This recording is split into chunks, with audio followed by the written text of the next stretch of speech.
Tiene la palabra el diputado Gabriel Chumpitaz. Muchas gracias, señor presidente. Ya los integrantes de nuestro bloque manifestaron el voto en contra, tanto para la emergencia como para la ley tributaria. Quiero anexar también nuestro voto negativo para el pase a comisión que se propuso hace algunos minutos.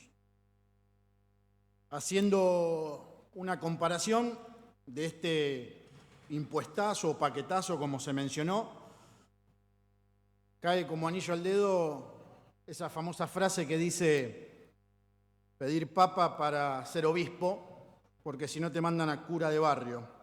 Y es un poco lo que están intentando hacer al llevar esta emergencia a las comisiones. Respecto a lo que mencionaron de la capacidad transformadora de la política, claramente que nosotros estamos de acuerdo con esa capacidad de transformación política que tenemos que tener en este ámbito legislativo, pero creo que esa capacidad de apalancarse en la creatividad y en una verdadera solidaridad y no pisando la cabeza de los contribuyentes y del sector privado, que son los verdaderos generadores de riqueza en toda sociedad y en toda república. No quiero ser irónico, pero quizás después de tanto tiempo de declararnos en emergencia alimentaria, social, en seguridad, en salud, quizás en la Argentina hay que declararse en emergencia permanente, en emergencia constante, porque no queremos reconocer que estamos ante una emergencia moral. Y obviamente los problemas económicos devienen de una emergencia moral. Siendo esta mi primera intervención en esta honorable Cámara de Diputados, voy a tomar el atrevimiento de mencionar una efemérides. Hace 100 años, distintos periódicos de la región titulaban El poderoso peso argentino, una pequeña publicación que de manera reducida decía lo siguiente: la República Argentina es el orgullo de América del Sur por muchos motivos, pero por sobre todo por su creciente riqueza. El peso argentino se ha convertido en la unidad monetaria de mayor valor entre todos los países del mundo. Actualmente se cotiza para las transacciones por telégrafo con un premio más alto todavía que la peseta española. Desde que terminó la guerra, Argentina ha sido el país exportador de gran escala por excelencia, teniendo como resultado que la mayor parte de las naciones son actualmente sus deudores, incluidos los Estados Unidos. Creo que la pregunta que tenemos que hacernos es: ¿por qué dejamos de ser una nación poderosa? ¿Por qué dejamos de ser ejemplo en el mundo? Y claramente tiene que ver con que cambiamos la matriz entre lo público y lo privado. Por aquellos tiempos, el sector productivo era grande, era enorme, y el sector público o el Estado era pequeño. Pasaron muchos años y el Estado se convirtió en un Estado inmenso, paquidérmico, y el sector productivo continuó siendo un sector grande. Hoy con estas medidas pretenden que el sector productivo alimente a ese dragón que fue generado por el propio Estado y que sigue escupiendo fuego tras fuego y fuego, y que lo único que hace es asfixiar a los contribuyentes de manera indiscriminada y por momentos obscena.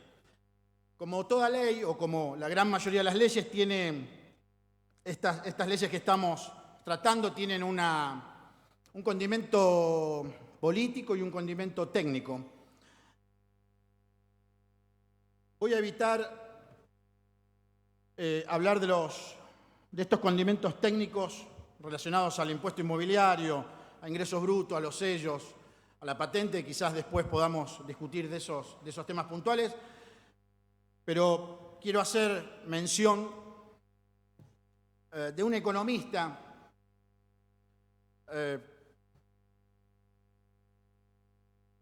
que proviene de la Universidad de Stanford, que se llama Arthur Laffer, un economista mundialmente conocido, que a través de una matriz, de un esquema, presentó una curva que postula y nos cuenta que existe una tasa impositiva capaz de maximizar la recaudación. Pero si el gobierno se excede en esa tasa, termina recaudando menos. Claramente el esquema o la curva de Laffer nos explica que en estas coordenadas, en sus abscisas, en su eje horizontal, tomamos los tipos de impuestos y en su eje vertical o en sus ordenadas tomamos la recaudación. Si se supera un punto de equilibrio, el gobierno o el Estado recauda menos.